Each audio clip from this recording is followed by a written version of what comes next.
Welcome back. In previous videos, we talked about the different options you have to bring your applications to Azure AD. Luis showed you how you can bring ADFS apps to Azure AD via the ADFS Application Activity Report. In this video, I want to cover those apps that have legacy authentication methods like Kerberos, header-based authentication, and how you can protect them with Azure AD. So, first of all, let me say this. Hybrid is the new normal. We know that more and more SaaS applications, software as a service applications, have come to the enterprise, but it is a fact that 60 to 80% of applications organizations have today are not there yet. These are applications that have legacy methods of authentication like Kerberos or header-based authentication. And although many of these organizations have solid plans to modernize those applications and change the authentication stack to talk to modern protocols, the reality is that there's a significant amount of applications that are not there yet and that may not be there for a long period of time. So regardless of the number of applications, one need that IT has is that they need to secure and manage these on-premises applications while providing a great user experience. So many of you know about the Azure AD Application Proxy. This is our native solution to allow remote access to on-premises applications. Azure AD Application Proxy is a very convenient, very easy to use product that relies on connectors on premises to basically connect the outside with the inside. By doing that, you can still protect these applications with conditional access, identity protection, and you can check signing logs and basically have all the modern benefits of having applications in Azure AD.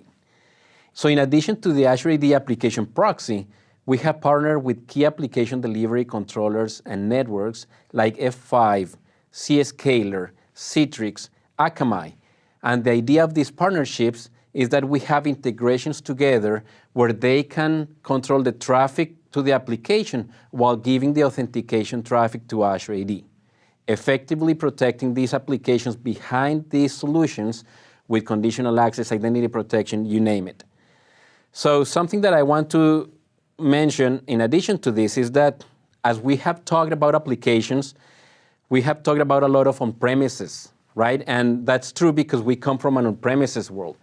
But what has happened is that many of the organizations today have started lifting and shifting these applications to the cloud, not only to Azure, but also to other clouds like Amazon, to Google Clouds or private public clouds of their choice.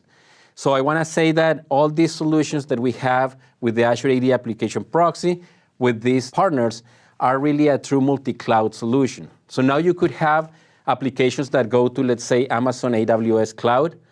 Then you can put them behind an F5 Big IP or Azure AD Application Proxy, and then you can control and manage those applications with Azure AD. So let me actually jump and show you how this works in real time. So here I am in the Azure AD Application Gallery, and if I type in search application one of the vendors with whom we have integrated, you will be able to find the application that belongs to that vendor. F5 is one of them. Akamai is another one. You will find the Akamai Enterprise Application Access.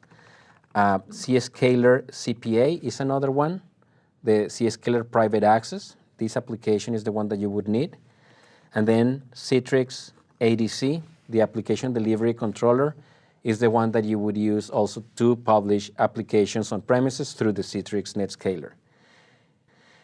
Now, I have pre-created an application. Let's say it is my expenses on premises application that I intend to publish via an F5 Big IP.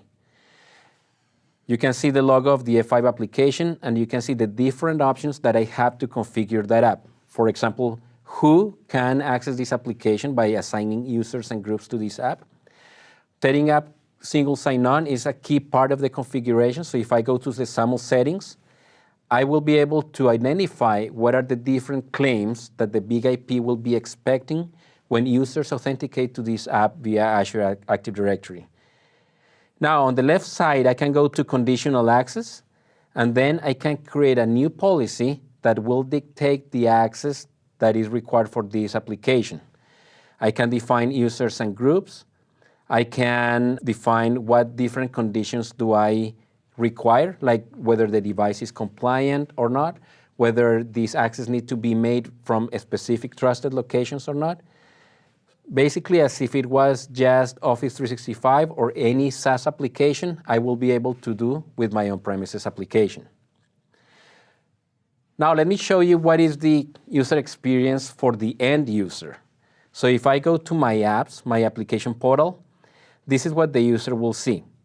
It will see SaaS applications like Box and others as well, but then it also will see the expenses app that is an F5 application, or maybe a Citrix application, maybe an Akamai application. So let's take a look at this one in particular. I see it's a PeopleSoft. It's basically an application that is behind an F5 Big IP APM. It's an Oracle PeopleSoft instance that I use for my HR activities, but it's yet an on-prem application protected with Azure AD available in my apps. If I click on that icon, what happens? Basically what it is trying to authenticate my user with Azure AD, where I do that.